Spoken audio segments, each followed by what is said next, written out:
इस फ्यूचरिस्टिक कहानी की शुरुआत होती है उस समय को दिखाते हुए जब रोबोटिक्स काफी एडवांस हो चुकी थी। ऐसी अपग्रेडेड ऑर्गेनाइजेशंस बन जाती हैं जो इंसानों के बॉडी पार्ट्स को रोबोट के बॉडी पार्ट से चेंज कर रहे थे। यानी कि अगर किसी भी इंसान के बॉडी पार्ट्स काम नहीं कर रहे हैं तो उस ऑर्गन को निकालकर रोबोटिक अंग से बदल दिया जाता। इससे सिर्फ वो इंसान अपने डेली लाइफ में नॉर्मल अंगों को यूज कर पाता, यहाँ तक कि वो बहुत ही अच्छा परफॉर्म करने लगता है। जैसे कि अगर किसी के पैर नहीं है तो रोबोटिक पैर लगाने के बाद वो बहुत ही तेज भागने लगता है और इसी तरीके से उन रोबोटिक अंगों का फायदा हर एक इंसान उठाने लगा था। प्रॉब्लम ये होती है कि गवर्नमेंट सिर्फ उन्हीं लोगों को ये प्रोवाइड किया करती जिन्हें सच में इसकी जरूरत होती है और ऑब्वियसली इन सारे रोबोटिक अंगों की कीमत बहुत ज्यादा होती थी, यानी कि नॉर्मल इंसान इन ऑर्गन्स को खरीद भी नहीं सकता था। हमें तो अब एक आदमी दिखाया जाता है जो कि बैंक में अपने लॉकर को ओपन करने के लिए जा रहा था। वो आदमी बहुत ही ज्यादा अजीब लग रहा होता है, इसीलिए बैंक वालों ने उसका सिक्योरिटी चेक करने का ट्राई किया। जैसे ही सिक्योरिटी चेक किया जाता है तो पता चला कि उसकी बॉडी में आयरन का कुछ टुकड़ा है। फिर बाद में वो आदमी खुद ही बता रहा था कि मेरा एक हाथ नकली है, शायद इसी वजह से वो डिटेक्टर इसमें मेटल डिटेक्ट कर रहा था। बैंक वाले सारी चेक अच्छे से करने के बाद उस आदमी को अंदर जाने की परमिशन दे देते हैं। उस समय टेक्नोलॉजी भी एडवांस थी तो जिस कस्टमर के बैंक अकाउंट लिंक थे उनका आई डिटेक्शन करके सारे लॉकर्स ओपन कर दिए जाते हैं। वैसा ही सेम इस आदमी के साथ भी हुआ था। उसने अपने ओपन हुए लॉकर्स में से कुछ अजीब चीज निकाली और अपने हाथ पर लगाने लगा।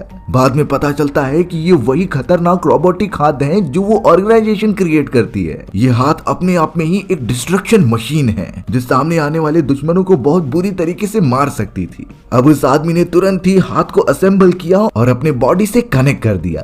तुरंत ही वो बाकी बचे हुए लॉकर्स में से हीरे निकालकर चुराने लगता है। अब ये बात जैसे ही बैंक वालों को पता चली तो वो उस आदमी को रोकने के लिए चले आए, बट यहाँ उस आदमी के पास एडवांस हाथ होता है। जितने भी बैंकर्स वहां पर आ रहे थे वो उन्हें घायल करके चोरी करते हुए वहां से भागने लगा। इन सारी चीजों के बारे में पुलिस ऑफिसर्स को बता दिया गया था। वो आदमी सारे हीरे चुराकर अपनी जान बचाता है और वहां से पीछे के रास्ते पर भागने लगता है। लगातार गोलियां चलाने के कारण एक गोली डायरेक्टली उसके पेट पर आकर लग गई थी, यानी अब वो पहले से बहुत कमजोर हो चुका था और मरने वाला था। जल्द से जल्द वो आदमी अपने एक भाई जिसका नाम हिट होता है उसके पास पहुंच गया। उसने सारी बातें बता दी कि कैसे उसने हीरे चुराए हैं और वो इसे लेकर यहाँ से दूर चला जाए क्योंकि पुलिस ऑफिसर्स ठीक उसे पकड़ने के लिए पीछे आ रहे हैं। हिट तो अपने भाई को इस तरीके से छोड़कर नहीं जाना चाहता था लेकिन उसने फोर्स किया, इसीलिए अब हिट को ना चाहते हुए भी वो हीरे लेकर वहां से जाना ही पड़ता है।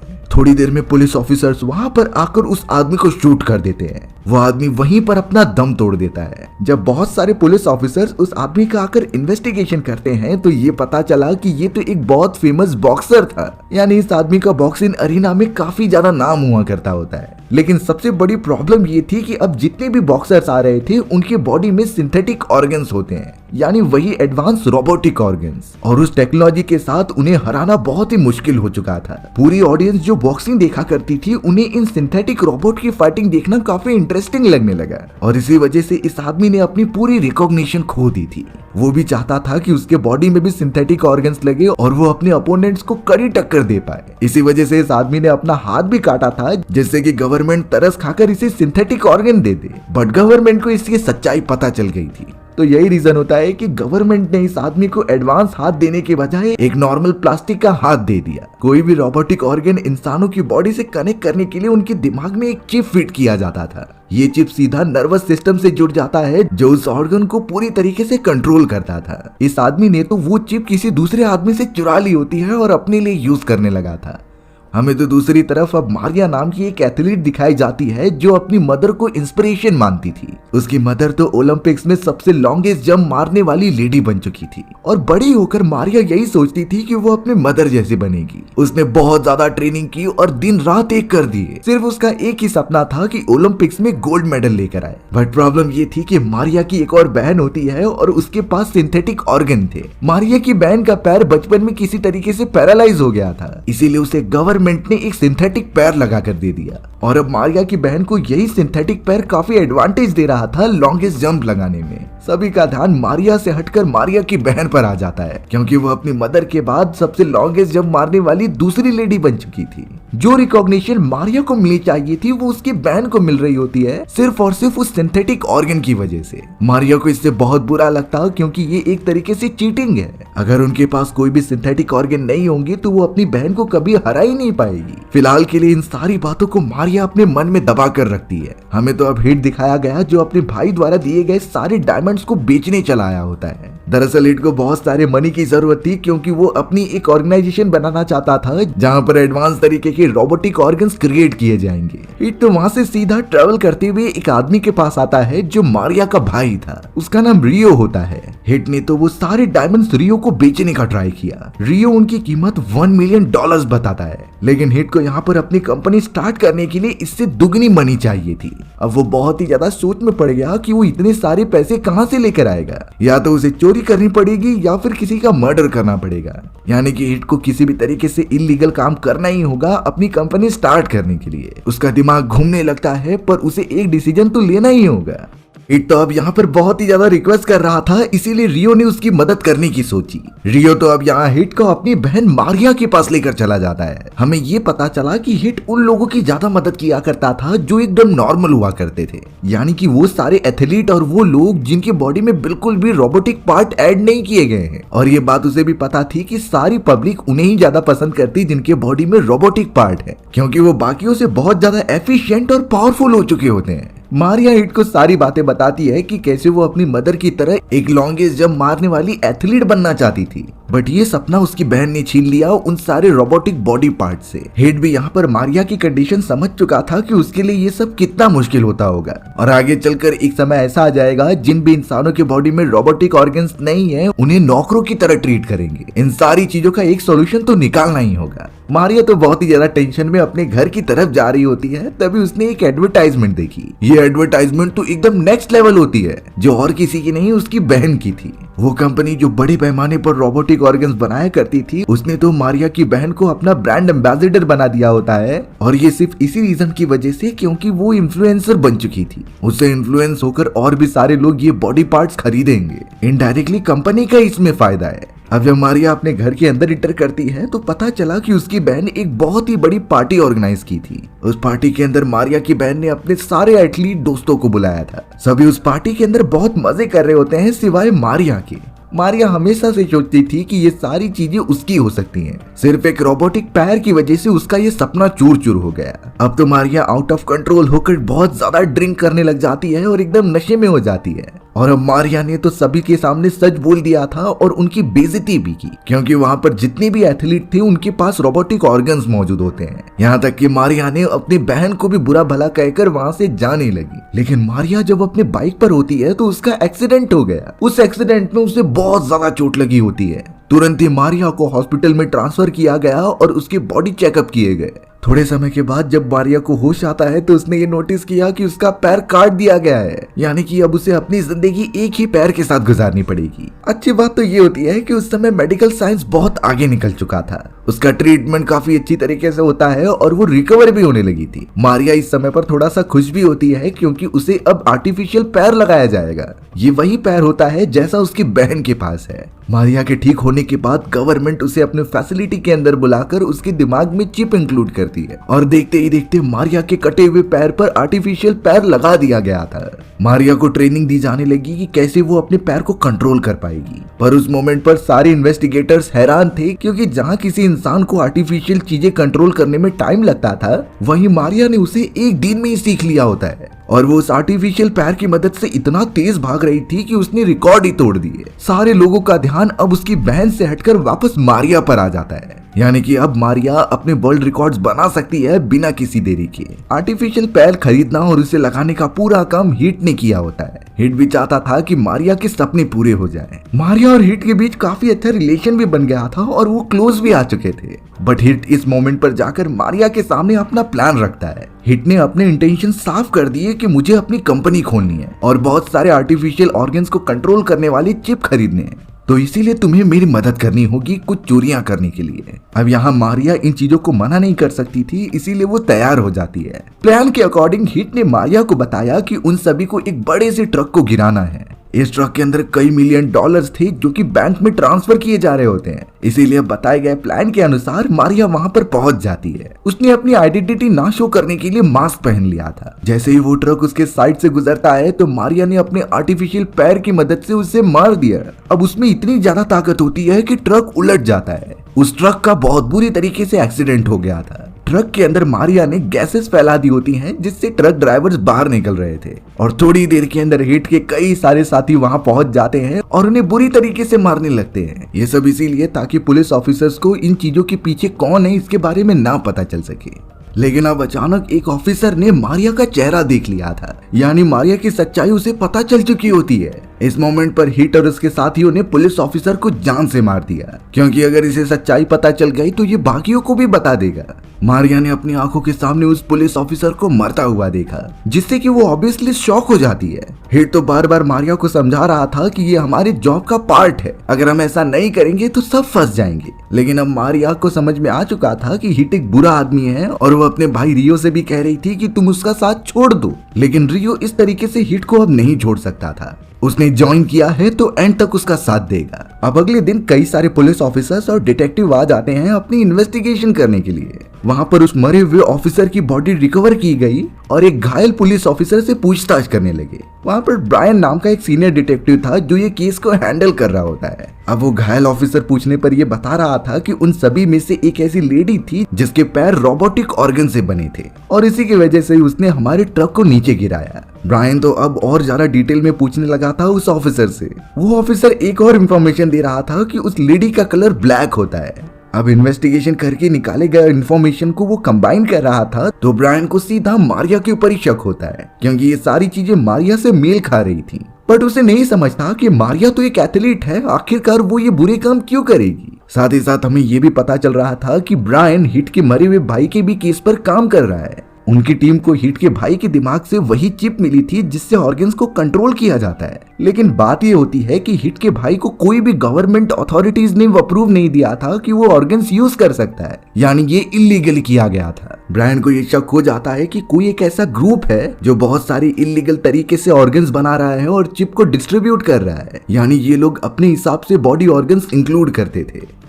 ब्रायन के दिमाग में बहुत सारी चीजें चल रही थी जिससे कि उसे सॉल्व करना ही होगा। कई दिनों तक वो इसी तरीके से ट्रेनिंग करते रहती है जिससे कि वो लॉन्गेस्ट जंप मार पाए। कुछ ही समय के अंदर मारिया के फादर उसे आकर बताते हैं कि तुम टूर्नामेंट के लिए चूज कर ली गई हो, यानी कि अब मारिया भी अपनी बहन के साथ ओलंपिक में कम्पीट करेगी। इस बात से उसे बहुत ज्यादा खुशी मिलती है क्योंकि इसी का सपना उसने देखा था। अब सिर्फ मारिया को प्रैक्टिस करनी है और अपने गेम को इम्प्रूव करना है। मारिया और उसकी बहन साथ में ही प्रैक्टिस किया करते थे, लेकिन बात ये होती है कि मारिया बचपन से अच्छी थी, इसीलिए अब दोनों के पास आर्टिफिशियल पैर होने के कारण उनकी इंटरनल स्किल्स ही उन्हें आगे बढ़ाएंगी। मारिया तो हर एक स्पोर्ट में डोमिनेट कर रही थी अपनी बहन को। इस बात से उसकी बहन काफी डिसअपॉइंटेड होने लगी। अब लगातार ट्रैक के ऊपर प्रैक्टिस करते समय वही डिटेक्टिव यानी कि ब्रायन मारिया के पास आ जाता है। ब्रायन ने मारिया को साफ कह दिया कि उनकी टीम को तुम्हारे ऊपर शक है कि लास्ट टाइम जो मर्डर हुआ था उसके अंदर मारिया का ही हाथ है। उसने अपने नेचुरल पैर को जानबूझकर कटवाया जिससे कि वो आर्टिफिशियल पैर लगा सके, और ये सिर्फ और सिर्फ इसीलिए ताकि वो अपना सपना पूरा करे ओलंपिक में आकर लॉन्गेस्ट जंप लगाकर। लेकिन मारिया ने इन चीजों को एक्सेप्ट करने से मना ही कर दिया था। उसे तो इन चीजों के बारे में पता ही नहीं। वो इसे एक एक्सीडेंट का नाम देती है और वहां से चली जाती है। मारिया के फादर ब्रायन से कह रहे थे कि तुम्हें हमारे इंटरनल प्रॉब्लम्स में दखल अंदाजी नहीं करनी चाहिए और खास करके बेकार खबरें फैलाना। लेकिन अब यहाँ मारिया की बहन को शक हो गया था उसके ऊपर। वो समझने लगी कि शायद हो सकता है कि उससे आगे निकलने के लिए मारिया ने ये चीजें जानबूझकर कराई हो। मारिया की बहन अब ब्रायन के पास चली गई और उससे इस केस की डिटेल्स निकालने लगी। ब्रायन ने बताया कि उनके पास एक टेप रिकॉर्डिंग है। ये कॉल रिकॉर्डिंग कुछ समय पहले की थी जब एक्सीडेंट होने वाला था, यानी किसी ने पहले ही हॉस्पिटल में इन्फॉर्म कर दिया था कि यहाँ पर एक्सीडेंट होगा, जिससे कि पेशेंट को सही टाइम पर इलाज करके उसे बचा लिया जाए। मारिया की बहन उसी रिकॉर्डिंग को सुनने की मांग करती है तो ब्रायन ने उसे सुनने दे दिया। वो जब बड़े ध्यान से रिकॉर्डिंग को सुन रही थी तो बैकग्राउंड में एक म्यूजिक बज रहा था। ये म्यूजिक उसकी मदर का फेवरेट म्यूजिक होता है। इससे मारिया की बहन को मारिया के ऊपर पूरा शक हो गया कि उसने जानबूझकर ये चीजें कराई हैं। मारिया अपनी बहन से आगे निकलना चाहती थी तो उसने ये सारा प्लान किया जिससे उसके बॉडी में भी आर्टिफिशियल पैर लगा दिए जाए और अब शायद मारिया अपने प्लान में कामयाब भी होने वाली है। ओलंपिक के उस मैच का दिन आ जाता है जहां पर अलग अलग देशों से लॉन्ग जंप लगाने के लिए प्लेयर्स आए थे। वहां पर मारिया की बहन और मारिया भी मौजूद होती है जो अपना परफॉर्मेंस देने के लिए रेडी थे, लेकिन मारिया की बहन को सारी सच्चाई पता थी और वो अपनी पूरी कोशिश करने वाली होती है लॉन्ग जंप लगाने के लिए। भले ही मारिया की बहन को बहुत ही ज्यादा जेलसी हो रही होती है क्योंकि मारिया ने जो भी किया वो गलत है, फिर भी यहाँ मारिया की बहन बहुत तेजी से भागती हुई जंप लगाती है और एक नया रिकॉर्ड बना देती है। ये सबसे लॉन्गेस्ट जंप का रिकॉर्ड था। सभी लोग मारिया की बहन के लिए चीयर करने लगे और उसकी तारीफ कर रहे थे, लेकिन अभी मारिया का परफॉर्मेंस बाकी था। मारिया भी अब मैदान पर उतर जाती है और अपने रोबोटिक पैर की मदद से एक लंबी जंप लगाती है। बाद में जब रिजल्ट आया तो पता चलता है कि मारिया ने अपने बहन के रिकॉर्ड को बीट कर दिया है, यानी पूरी दुनिया में सबसे लॉन्गेस्ट जंप लगाने का रिकॉर्ड अब मारिया के पास है। इस बात से मारिया की बहन पूरी तरीके से टूट चुकी थी।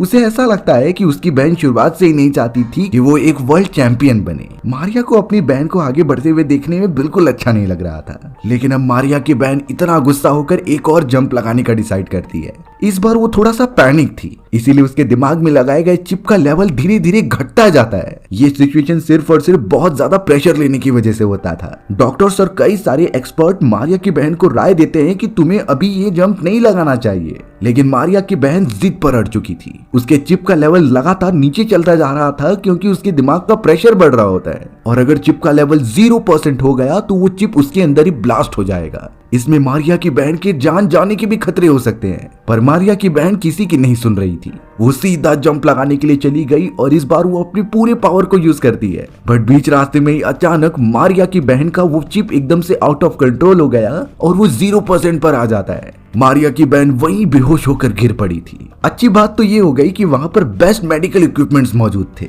मारिया के बस कुछ ही ब्रेन सेल्स को नुकसान हुआ होता है, बाकी उसकी जान तो बच गई। लेकिन मारिया की बहन के दिमाग में वापस वो चिप नहीं लगाई जा सकती क्योंकि वो चिप इंसानों के शरीर की बनावट से ही क्रिएट किया गया था। एक इंसान के बॉडी में एक बार में एक ही चिप अप्लाई की जा सकती थी, बाकी अगर उस चिप के डिस्ट्रॉय होने के बाद उसके ब्रेन सेल्स बहुत ही ज्यादा नुकसान हो जाते हैं। मारिया अपने बहन की इस हालत को देख भी नहीं पा रही होती। वो ऐसा कभी नहीं चाहती थी कि उसकी बहन की ऐसी हालत हो जाए। मारिया तो सिर्फ उस रोबोटिक पैर का यूज करके अपना नाम बनाना चाहती थी। मारिया भी काफी दुखी हो जाती है, लेकिन उसका भाई रियो उसे शांत करा रहा था। वो तो उसे कुछ पानी पिलाता है, पर अचानक मारिया बेहोश हो गई, यानी कि रियो ने पानी के अंदर बेहोशी की दवा मिलाई थी। मारिया ने जब अपनी आंखें खोली तो उसके सामने हिट होता है, यानी कि हिट और उसके सभी साथियों ने मारिया को किडनैप कर लिया है। हिट तो अब मारिया को अपने प्लान के बारे में बताने लगा कि उन्हें किसी भी हालत में उन चिप्स को चुराना है जो कि एक कंपनी अपने यूज के लिए लेकर आ रही है। उन चिप्स की मदद से हिट अपनी कंपनी स्टार्ट कर सकता था जो उन सारे रोबोटिक ऑर्गन्स को कंट्रोल कर पाएगी, लेकिन वहां की सिक्योरिटी बहुत ज्यादा होती है तो हिट ने ये काम मारिया को दिया था। हिट ने कई सारे पैसे लगाकर ये पता लगा लिया होता है कि वो सारे चिप्स किस लोकेशन पर लेकर जाएंगे। मारिया के पास कोई भी ऑप्शन नहीं था क्योंकि हिट ने ही सारी चीजें की हैं। उसने ही मारिया को एक नई लाइफ दी और वो पैर लगवाए। हिट ने यहाँ पर मारिया को बताया कि तुम्हें एक लॉन्ग जंप लगाना होगा उस बिल्डिंग के ऊपर जिसके अंदर वो चिप ट्रांसफर की जा रही है। बट मारिया तो कहने लगी कि उन दोनों बिल्डिंग के डिस्टेंस बहुत ही ज्यादा है, इतना ज्यादा डिस्टेंस का तो वर्ल्ड रिकॉर्ड भी नहीं बना है। लेकिन हिट यहाँ पर अब मारिया को फोर्स कर रहा था कि तुम्हें अपनी बहन को बचाने के लिए ये करना ही होगा, नहीं तो हिट के आदमी जाकर उसकी बहन को जान से मार देंगे। मारिया पूरी तरीके से बेबस हो चुकी थी, उसे ये काम करना ही था तो वो निकल पड़ी उस दूसरे वाले बिल्डिंग के ऊपर। कंपनी वाले वो चिप्स ट्रांसफर करने लगे थे। मारिया बहुत ही ज्यादा स्पीड में भागती है और अपने आर्टिफिशियल पैर की पूरी पावर लगा देती है। उसने बहुत ही तेज जंप लगाई और उस दूसरे बिल्डिंग तक पहुंच भी गई। अंदर जाते ही उसने कई एजेंट्स पर हमला करना स्टार्ट किया और ब्रीफकेस छीन लिया होता है जिसमें कि वो सारे चिप्स मौजूद थे। मारिया वहां से निकल रही थी, लेकिन कई सीसीटीवी कैमरास के अंदर वो कैप्चर हो जाती है। बहुत सारे ऑफिसर्स और ब्रायन को ये कंफर्म हो चुका था कि प्रीवियस और आज की चोरी में भी मारिया का ही हाथ है, तो वो जल्द से जल्द मारिया का पीछा करने लगे। अब मारिया सीधा आ जाती है हिट के पास और उसे बहुत गुस्सा आ रहा था क्योंकि मारिया तो एक एथलीट बनना चाहती थी, लेकिन हिट के साथ रहकर वो एक क्रिमिनल बन चुकी है। उसने अपनी कार बहुत तेज घुमाई और हिट को हिट करने की कोशिश की। वो तो इसे हिट कर देती है, लेकिन जब वो उसका हेलमेट निकाल रही थी तो मारिया को पता चला कि ये तो हिट नहीं बल्कि उसका भाई रियो है। रियो को बहुत ज्यादा चोट लग चुकी थी। हिट और उसके साथियों को शायद ये बात पता थी, इसीलिए वो तैयार होते हैं। पीछे जब वो सभी लोग आ चुके थे तो मारिया उसे मारने के लिए आगे बढ़ी, लेकिन हिट के सभी साथी उसे वापस से बेहोश कर देते हैं। अब हमें एक बहुत ही अमीर बिजनेसमैन दिखाया जाता है जो कि अब हिट से मिलने के लिए आया था। यहाँ पर एक शॉकिंग बात पता चली कि हिट वो सारे चिप्स इसी आदमी को बेचना चाहता था, यानी उसका कोई इंटेंशन नहीं होता वो सारे चिप्स जरूरतमंद लोगों को देने का, वो ये अपने फायदे के लिए कर रहा होता है। बिजनेसमैन और हिट के बीच वो डील हो चुकी थी जिसमें कि बिजनेसमैन कई मिलियन डॉलर्स देगा। ये सारी बातें जब मारिया सुन लेती है तो वो बहुत गुस्सा होकर अपने आप को छुड़ाने लगी। वो तो अपने पैर का पूरा यूज करती है उन सभी को मारने के लिए, और यहाँ तक कि उसने गुस्से में आकर हिट की रीढ़ की हड्डी भी तोड़ दी होती है, यानी कि हिट अब बहुत डैमेज हो चुका था और वो चल भी नहीं पाएगा। मारिया इसी तरीके से वहां पर जितने भी लोग थे उन्हें मारते जा रही थी। थोड़े समय के अंदर सारे डिटेक्टिव, पुलिस ऑफिसर्स और ब्रायन भी वहां पर पहुंच जाते हैं। मारिया भी समझ चुकी थी कि ये सारे पुलिस ऑफिसर्स उसे पकड़ने आए हैं और हमेशा हमेशा के लिए जेल के अंदर बंद कर देंगे, तो इसीलिए मारिया हिट के सभी लोगों को खत्म करती है और अपनी बहन को वहां से लेकर चली जाती है। मारिया और उसकी बहन तो एक बहुत ही पिछड़े गांव में आ चुके होते हैं। उस जगह पर उन दोनों ने मिलकर अब एक स्कूल खोला होता है जहां पर उन बच्चों को एथलीट बनने की ट्रेनिंग दी जाती थी जो डिसेबल हैं। ये सारे बच्चे टेम्पररी ऑर्गन्स लगाकर अपनी प्रैक्टिस कर रहे होते हैं। दोनों ने स्कूल तो स्टार्ट कर दिया था लेकिन इसके लिए बहुत पैसों की जरूरत होती है, इसीलिए अब मारिया और उसकी बहन सीधा चले जाते हैं उसी बिजनेसमैन के पास जिसे की चिप चाहिए थी, और वो उन्हीं चिप की मदद से बहुत सारे रोबोट्स की टीम बनाना चाहता था। मारिया और उसकी बहन ने तो बिजनेसमैन को ऑफर दिया कि किसी और के बजाय हम ही तुम्हारी प्रोटेक्शन करेंगे। पीछे की तरफ से रियो भी आ जाता है जो कि अब साइबॉर्ग बन चुका था। अपनी पावर्स का प्रदर्शन करने के लिए वो बिजनेसमैन के कई लोगों को मारता भी है और सामने आने वाली गोली को भी रोक देता है, यानी कि वो तीनों अब रोबोट की टीम बन चुके हैं जो उस बिजनेसमैन के लिए काम करेंगे, और बिजनेसमैन उस हिसाब से उन्हें पैसे देगा जिससे कि मारिया और उसकी बहन अपना स्कूल चला पाएंगे। इस पूरे प्रोसेस में मारिया, उसकी बहन और भाई बिल्कुल भी कुछ गलत काम नहीं कर रहे थे। उनका इंटेंशन साफ था, बच्चों की मदद करना। इसी तरीके से वो अपनी जिंदगी काटने लगे और हमारी कहानी भी यहीं खत्म हो गई। सो व्यूअर्स, आपको ये स्टोरी कैसी लगी कमेंट सेक्शन में बताना भूलना मत, और अगर आपको मेरा एक्सप्लेनेशन 1% भी अच्छा लगा हो ना तो वीडियो को लाइक एंड चैनल को सब्सक्राइब जरूर कर देना। मिलते हैं इसी तरीके की मजेदार वीडियोस में, तब तक के लिए बाय बाय।